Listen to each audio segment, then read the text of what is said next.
Неліктен американдықтар Вьетнам соғысында жеңілді?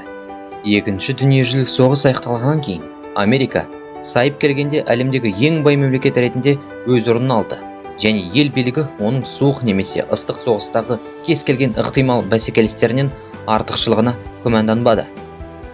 Алайда үнді Қытайдағы 8 жылға созылған қиян кескі ұрыстардан кейін барлық ресурстарға, ақшаға және әскери күштерге қарамастан Вашингтон жеңіліске ұшырап, солтүстік Вьетнам армиясы мен оның одақтастарынан оңтүстік Вьетнамның ұлттық азаттық майданындағы вьетнамдық партизан қозғалысына жеңіліп қалды. ақш-тың соңғы жауынгерлік әскерлері Вьетнамнан 50 жыл бұрын 1973 жылы 29 наурызда шықты. Содан бері американдықтардың бұл соғыста неліктен жеңілгені туралы пікірталас басылған жоқ. Көптеген жылдар бойы еске салулардан кейін оның қалай болғанын анықтайық. Бұл суық соғыс кезінде коммунистік және капиталистік лагерь елдері бір-бірімен кескілескен қақтығыс кезінде болды. Екінші дүниежүзілік соғысты әлсіреген Франция үнді Қытайдағы колониясын күшпен сақтап қалуға тырысты, бірақ нәтиже болмады.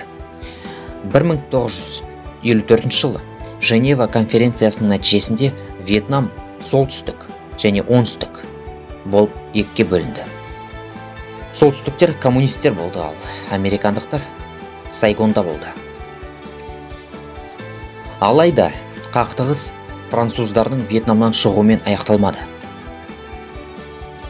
Вьетнамның американшыл оңтүстігі де коммунистік лагерге қосылып, одан кейін көрші елдер қосылып кетеді деп қауіптенген ақш ұзақ жылдарға созылған соғысқа кірісіп, миллиондаған адамның өмірін қиды. Бұл соғысты зерттеушілер әлемдегі ең қуатты әскери күштің көтерілісшілер мен солтүстік Вьетнамның жаңа мемлекетінен жеңілуінің 7 негізгі себебін атайды. Алға қойған ауқымды міндеттерден жеңіске деген сенім сейілді. Планетаның қарама-қарсы жағында соғыс жүргізу қиын міндет. Соғыс қимылдар қызып тұрған кезде Вьетнамда 500 миллионнан астам американдық солдаттар болды. Вашингтондағы әкімшілік орасан зор қаржылық шығындарға тап болды. 2008 жылы Конгрестің бағалауы бойынша Вьетнам соғысының жалпы шығыны шамамен 686 миллиард долларды, немесе бүгінгі құнымен шамамен 1 триллион доллар құрады. Соғыстың басында Америка басшылығы оптимистік көзқараста болды. ақш билігі соғыстың барлық мәселелерін, оның ішінде қиын географиялық жағдайларды толық білді. Соған қарамастан 1968 жылға қарай түпкілікті жеңіске деген жалпы сенім болды. Алайда бұл сенім қар сияқты бірте-бірте ери бастады. Оған әсіресе 1968 жылы коммунистердің Тет шабуылының басталуы қатты әсер етті. Ақырында Конгресс соғыс әрекеттерін қаржыландыруды жалғастырудан бас тартты. Бұл американдық сарбаздардың 1973 жылы үнді Қытайдан кетуіне әкелді. ақш армиясы төтенше жағдайларда соғысуға дайын емес еді. Көптеген Голливуд фильмдері батыл американдық сарбаздардың жабайы джунглиде аман қалу үшін қалай күресетінін көрсетеді. Ал олардың жаулары жергілікті партизандар тропикалық өсімдіктер арқылы ептілікпен қозғалып, жауды кенеттен күтіп шабуылдайды. Біз американдық сарбаздарға тап болған жағдайда кез келген армия үшін соғысу қиын болатынымен келісеміз. Оңтүстік шығыс Азияның джунглилерінің кейбір жерлерінде өсімдіктердің тығыздығы соншалық, мұндай жерлер планетаның ешбір жерінде жоқ. Дегенмен, заманауи сарапшылар Вьетнам армиясы мен партизандардың джунглидегі артықшылығы әдетте сипатталғандай маңызды емес деп санайды. Мұндай жағдайда екі соғысу жақ үшін де өте қиын болды. Вьетнамдық партизандарға олардың ереуілдерінің уақыты мен орын таңдау мүмкіндігі, сондай-ақ американдық солдаттарға оларды қудалауға тыйым салынған Лаос шекарасынан қашып кету мүмкіндігі көмектескен болуы мүмкін. Американдық жеңіліс негізінен оңтүстік Вьетнам көтерілісшілермен күресуге бағытталғанына байланысты болды. Дәл осы стратегиялық қателік солтүстік Вьетнамның тұрақты күштеріне оңтүстік Вьетнамға кіруге және ақырында жеңіске жетуге мүмкіндік берді. Вашингтон сайлаушылардың кесірінен соғыстан жеңілді. Бұл қақтығыс көбінесе бірінші телевизиялық соғыс деп аталады. Өйткені оның бұқаралық ақпарат құралдары бұрын соңды болмаған. ақш ұлттық мұрағатының мәліметтері бойынша 1966 жылға қарай американдық үй шаруашылықтарының 95%-ы теледидарға ие болды және жалғасып жатқан қарулы қақтығыстың қасіретін айқын көрсететін соғыс оқиғалар бар күнделікті жаңалықтарды көрді.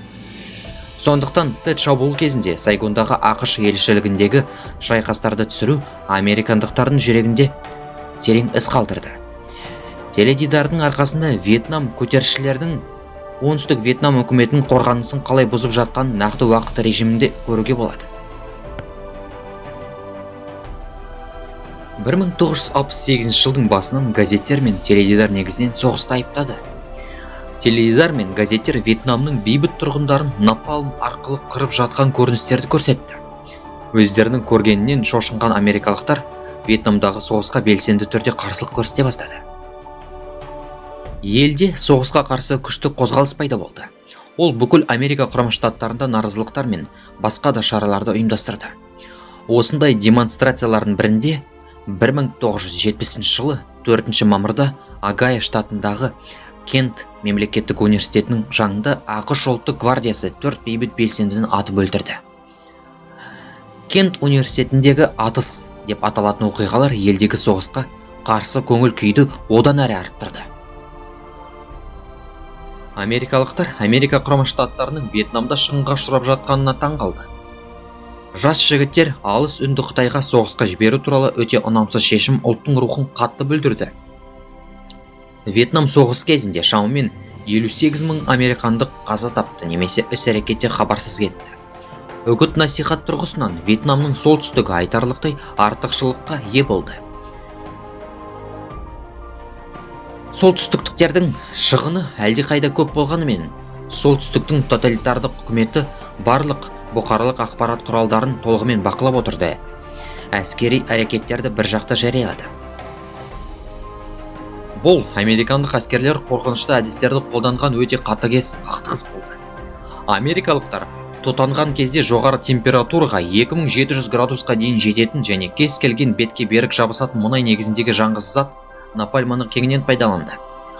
Оранж химиялық агентін американдықтар орман баспаналарын жою және бір мезгілде егінді жою үшін қолданды.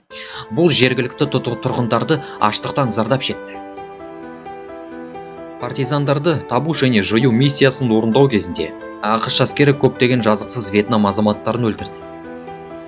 1968 жылы Сонгмедегі қырғын кезінде американдық сарбаздар осы соғыс тарихына ең ауыр үлес қосып, жүздеген бейбіт тұрғындарды өлтірді. Осының бәрі елдің бейбіт тұрғындарының, тіпті Вьетнамның қызу жақтастары болмаса да, толығымен дерлік олардың жағына өтуіне әкелді. Коммунистік мораль жоғары болды. Бұл қақтығыс кезінде коммунистік тарапты алғандар оңтүстік жағында соғысқа шақырылғандарға қарағанда әлдеқайда адал соғысты. Коммунистік жақтастар анағұрлым ынталы және отаншыл болды. Олар елді бір үкіметтің астына біріктіру үшін және американдықтарға қарсы күресті. Коммунистік күштер орасан зор шығындарға қарамастан соғысуды жалғастырды. Бұл олардың жауынгерлік рухының күштілігінің дәлелі болды. Американдық қолбасшылық негізінен қаза тапқандарды санауға бағытталды. Үлкен жоғалтулар коммунистердің рухының бұзылуына әкелетін сияқты болу керек еді. Соғыс кезінде солтүстік шамамен 1,1 миллион жауынгерін жоғалтты. Бірақ коммунистер соғыстың соңына дейін жаңа көбірек бөлімшелерді жұмылдыруды сәтті жалғастырды. Олар адамдарды американдықтарға қарсы күресінің дұрыстығы мен әділдігіне сендіре алды. Оңтүстіктің билігі халыққа ұнамады. Елдегі оңтүстік өңіріндегі биліктің басты мәселесі өз тұрғындарының оларға деген сенімсіздігі болды. Элита бұрынғы мегаполиспен тығыз байланысты болды. Бұл патриоттық вьетнамдықтардың ашуын тудырды. Вьетнамның солтүстік және оңтүстікке бөлінуі суық соғыстан туындады және негізден жасанды болды. Елді екі бөлек мемлекетке бөлуді ақтайтын мәдени, этникалық немесе тілдік себептер дерлік болған жоқ. Сонымен қатар, оңтүстікте соғысқа дейін діни азшылық, атап айтқанда католиктер басым бола бастады. Буддистер басқаларға қарағанда қудалаудан қорқып, елдің оңтүстік бөлігін тастап, солтүстікке қарай бет алды. Бұл оңтүстік Вьетнамның күш құрылымдарында католиктердің сыни массасының қалыптасуына әкелді. Оңтүстік билеуші элитаның мүшелері, соның ішінде оңтүстік Вьетнамның бірінші президенті Ngo Dinh Диемнің Америка Құрама Штаттарында ықпалды католик достары болды. Діни азшылықтың бұл үстемдігі оңтүстік Вьетнам үкіметін буддистердің басым көпшілігін құрайтын халықтың арасында танымал емес етті. Бұл оңтүстік Вьетнам үкіметі үшін заңдылықтың табиғи дағдарысына әкелді. Ел халқының көпшілігі үкіметті батысшыл және импорттық деп санады. Ал Вьетнамда 500 000 американдық солдаттың болуы оңтүстік үкіметінің шетелдіктерге толығымен тәуелді екенін одан әрі баса көрсетті. Туылғаннан бастап өмір сүруінің соңғы күніне дейін оңтүстік Вьетнам толығымен сыбайлас ел болды. Ол Америка Құрама Штаттарының орасан зор қаржылық инъекцияларымен қиындады және бұл ел экономикасын экономикалық дағдарысқа келді. Барлық жерде жемқорлық өршіп кетті.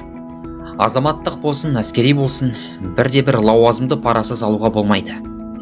Әрине, бұл билікке танымалдылықты арттырмады және оңтүстік Вьетнам армиясының жағдайына теріс әсер етті.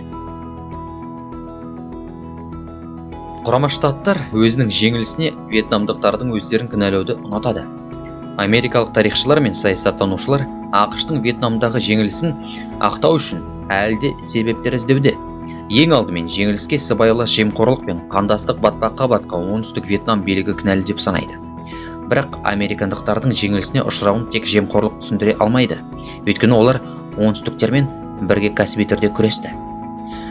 Кейбір зерттеушілер оңтүстіктіктерге әскери операцияларды өз бетімен жүргізу керек деп есептейді. Ал ақш тек қару-жарақ пен қаржыландырумен шектелуі мүмкін. Алайда оңтүстіктің либералдық режимі ұзаққа созылған соғыс жағдайында бола алмады. Саяси жүйенің ерекшеліктеріне байланысты солтүстіктегі жұртшылық соғыс идеяларына сеніп, құрбан болғандар туралы аз білді. Бірақ Америка Құрама Штаттары мен оңтүстік Вьетнам қоғамдық пікірді коммунистер сияқты өз пайдасына қалыптастыра алмады. Үлкен шығындарға қарамастан, Вьетнамның солтүстігі өзінің үлкен армиясын үнемі толықтыра алды. Бұл қажет болған жағдайда жауды адам күшімен соғуға мүмкіндік берді. Қытай мен КСРО-дан солтүстіктіктерді қолдау шешуші рөл атқарғанын айта кеткен жөн. Ол бүкіл Вьетнам соғысы кезінде жаһандық және тұрақты болып қалды. Американың оңтүстік тұрғындарына көмегі өте ретсіз, дұрыс ойластырылмаған және күтпеген жерден көрсетілумен сипатталады. Әзірге осы.